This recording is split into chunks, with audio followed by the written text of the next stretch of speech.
Millionaire woman weds a homeless stranger despite her ex. But his secret identity changes everything. Victoria Sterling had built her empire from nothing, transforming a small tech startup into a billion-dollar corporation that dominated Silicon Valley. At 34, she commanded boardrooms with the same precision she used to navigate Manhattan's bustling streets in her custom Louboutin heels. Her penthouse apartment overlooking Central Park was a testament to her success. Floor to ceiling, windows, minimalist decor, and walls lined with awards that spoke of her relentless ambition. But tonight, none of that mattered. Tonight, Victoria sat in her pristine living room, staring at her phone screen with trembling hands as gossip blogs exploded with images of her ex-fiancé, Marcus Blackwood, wrapped around his 22-year-old secretary at the Met Gala. Same gala where Marcus was supposed to accompany Victoria, the same gala where she had planned to announce their engagement to New York's elite. The humiliation cut deeper than any business rejection ever could. Marcus hadn't just left her, he had orchestrated a public spectacle, ensuring that every society page would carry the story of how Victoria Sterling, the ice queen of tech, had been discarded for a younger, more pliable woman. The headlines were already writing themselves. Tech mogul's heart breaks like her stock prices never could. Victoria's perfectly manicured fingers gripped her wine glass so tightly that her knuckles turned white. She had given Marcus everything: her trust, her vulnerability, even access to her inner circle. In return, he had treated her like another acquisition to be leveraged and discarded when something better came along. The rain began to fall against her windows, each drop echoing the rhythm of her wounded pride. Victoria had always prided herself on being untouchable, on building walls so high that no one could hurt her. But Marcus had found the cracks in her armor, and now she felt exposed, raw, and utterly defeated. Unable to bear the suffocating silence of her apartment, Victoria grabbed her coat and headed into the stormy New York night. The city's energy usually invigorated her, but tonight it felt like a mirror reflecting her own chaos.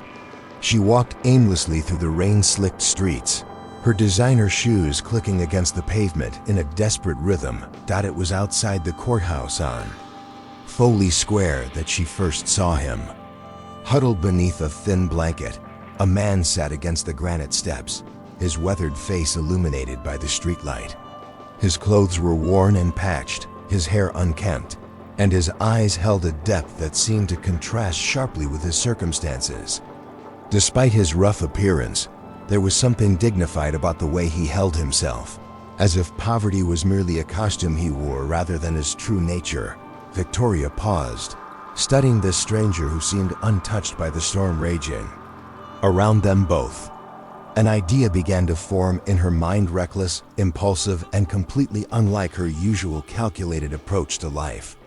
If Marcus wanted to play games, she would show him that Victoria Sterling could be just as unpredictable. She approached the man, her heart pounding with a mixture of desperation and determination. His name was David, he told her quietly, and he had been living on the streets for months. There was no self-pity in his voice, no desperate pleading for help, just a simple acceptance of his situation that intrigued Victoria even more. The courthouse behind them was conducting late-night civil ceremonies, and Victoria found herself proposing the most outrageous plan of her life. She would pay David $10,000 to marry her right now, tonight, in a ceremony that would be legally binding but emotionally hollow. It would be the ultimate revenge against Marcus, showing the world that she was so unbothered by his betrayal that she had immediately moved on to someone else.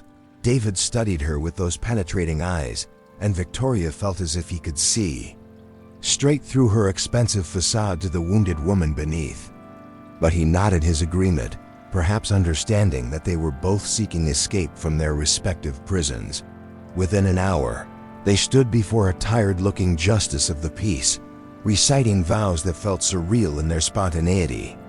Victoria Sterling, tech billionaire, was marrying a homeless stranger whose last name she didn't even know. The irony wasn't lost on her. She had spent years building an empire, only to make the most important decision of her life in a moment of broken-hearted impulse. As they signed the marriage certificate, Victoria felt a strange sense of liberation. She had always lived her life according to careful plans and calculated risks. Tonight, she had thrown caution to the wind, and the rush was intoxicating. She handed David an envelope containing the promised payment, expecting him to disappear into the night with his newfound wealth. But David surprised her by pocketing the money without counting it and asking quietly where she planned to go next. Victoria realized she hadn't thought beyond the ceremony itself. In her quest for revenge, she had forgotten that marriage, even a fake one, came with complications she hadn't considered. They ended up at an all-night diner in Queens, sitting across from each other in a red vinyl booth that had seen better decades. Victoria found herself studying her new husband's face, searching for clues about the man she had just legally bound herself to. David ate his meal with the careful precision of someone who had learned not to take food for granted, but his table manners were impeccable, suggesting a background that didn't match his current circumstances. As the night wore on, Victoria began to sense that David was harboring secrets as significant as her own. The way he held his coffee cup, the measured cadence of his speech, the occasional glimpse of expensive dental work when he smiled, all of it suggested a man who was playing a role just as carefully as she was. But Victoria was too caught up in her own drama to investigate further. She was already planning how to reveal her marriage to the world, imagining Marcus's face when he discovered that she had moved on so completely that she had married someone else within hours of their breakup. The thought filled her with a savage satisfaction that she hadn't felt since closing her first major business deal. Little did Victoria know that her impulsive decision would set in motion a chain of events that would challenge everything she thought she knew about love, trust, and the price of pride. As she sat across from David in that dingy diner, she had no idea that her homeless husband possessed secrets that would make her billion-dollar empire seem insignificant by comparison.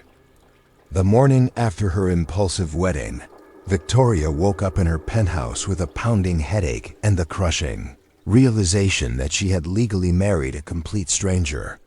The marriage certificate lying on her nightstand served as tangible proof that her moment of reckless revenge hadn't been a dream. She had expected to feel triumphant, but instead, she felt hollow and foolish.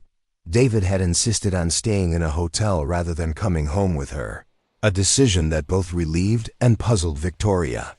Most people in his situation would have jumped at the chance to experience luxury, but David had politely declined, saying he needed time to process their unexpected union. His dignity in the face of his circumstances had been surprising, but Victoria attributed it to pride rather than breeding. Over the next few days, Victoria threw herself into the business of making her marriage public. She hired a team of publicists to craft the perfect narrative, a story of unexpected love that would overshadow Marcus's betrayal. Photos of her and David were carefully staged and released to gossip columns, each image designed to convey romance rather than revenge. The media response was explosive. Headlines screamed about the billionaire's whirlwind romance, with speculation running wild about David's identity and background.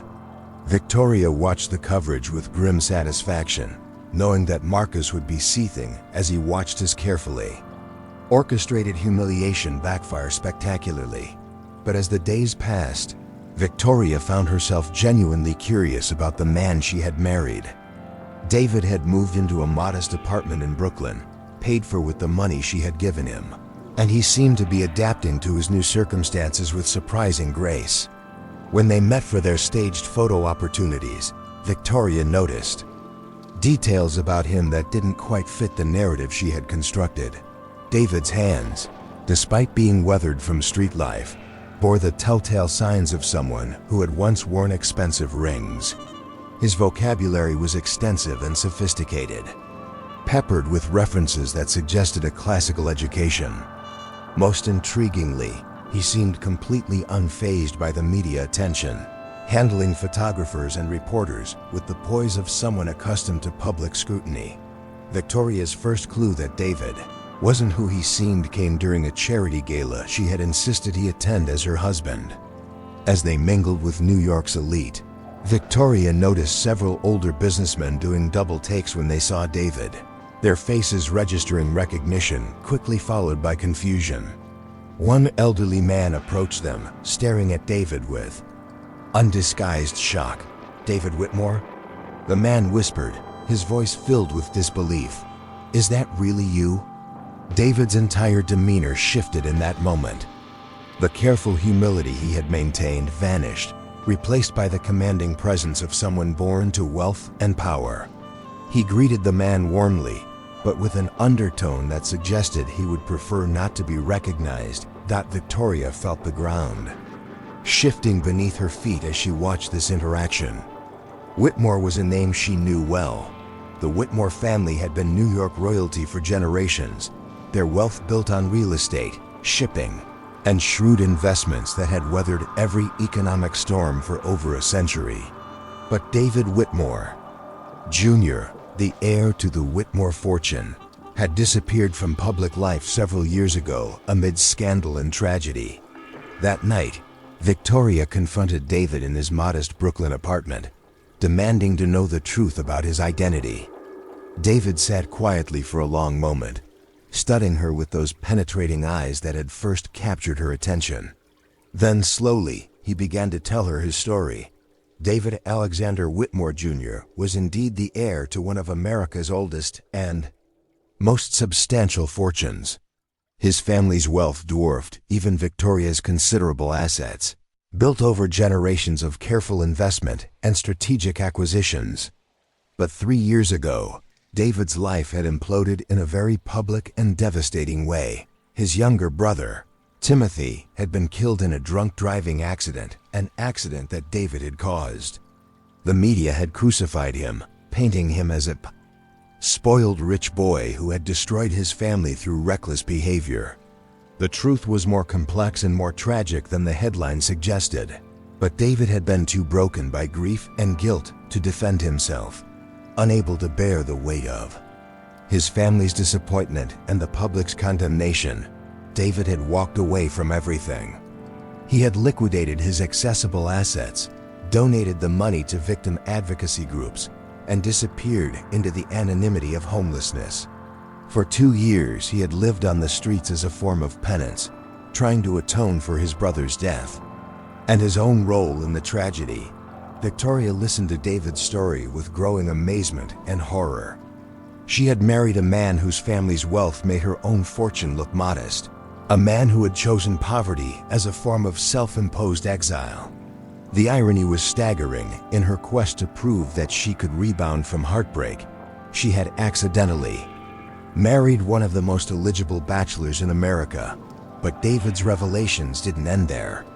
As he spoke, Victoria began to understand the depth of his intelligence and capability.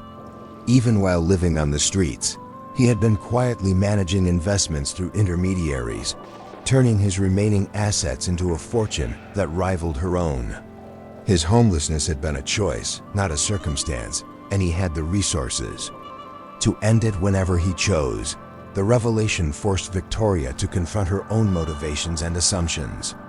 She had married David as a pawn in her game of revenge, never considering that he might have his own story, his own pain, his own reasons for accepting her proposal.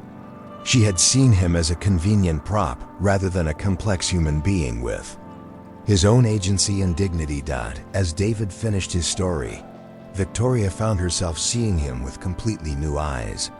The man she had dismissed as a homeless stranger was actually more sophisticated, more intelligent, and arguably more powerful than Marcus had ever been. The ultimate irony was that her revenge marriage had accidentally connected her with someone far more suitable than the man she had been trying to spite. But with this revelation came a crushing realization. Their marriage, built on deception and mutual manipulation, was fundamentally hollow.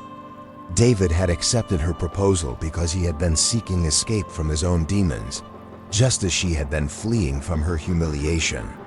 They had used each other as convenient solutions to their respective problems, never considering the possibility that their arrangement might develop into something real.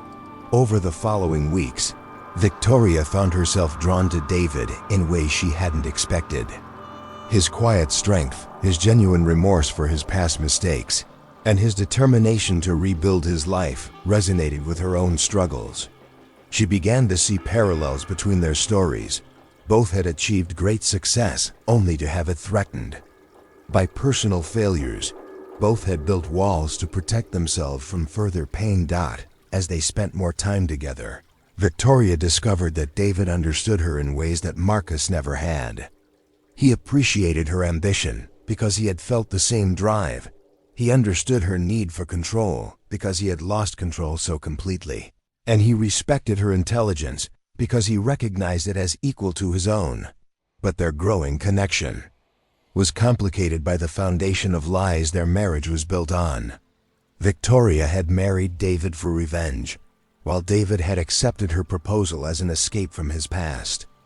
Neither had entered their union with honest intentions, and both were struggling with the unexpected emotions that were developing between them.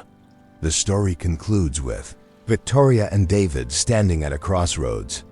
They had both achieved their initial goals. Victoria had gotten her revenge against Marcus, while David had found a way back into society. But their fake marriage had evolved into something that felt increasingly real, challenging them both to decide whether they were brave enough to build something genuine from the ashes of their deception. Victoria realized that, for the first time in her life, she had found someone who could match her strength, understand her ambition, and see past her carefully constructed defenses. David had shown her that true partnership meant accepting someone's flaws along with their strengths, that love required vulnerability rather than strategy. As they faced the decision of whether to annul their marriage or fight for something real, both Victoria and David understood that their greatest challenge wouldn't be overcoming their pasts, but learning to trust each other with their futures. Their story had begun with revenge and desperation, but it had the potential to become something much more powerful, a love built on mutual respect, understanding, and the courage to be vulnerable with someone who had seen them at their worst and chosen to stay anyway. The millionaire woman who had married a homeless stranger to spite her ex had discovered that sometimes the most unexpected encounters can lead to the most transformative love stories. But whether Victoria and David would have the courage to embrace that possibility remained to be seen, their future hanging in the balance of their willingness to choose love over fear, trust over protection, and truth over the comfortable lies they had both been living. Thank you for watching this story unfold with us here on M&A The Story Unfolds. If you enjoyed it, don't forget to subscribe to the channel and turn on the notification bell so you never miss a new tale. We'd love to know where you're watching from. Leave a comment below and tell us what part of the world you're joining us from. Your support means everything. See you in the next story.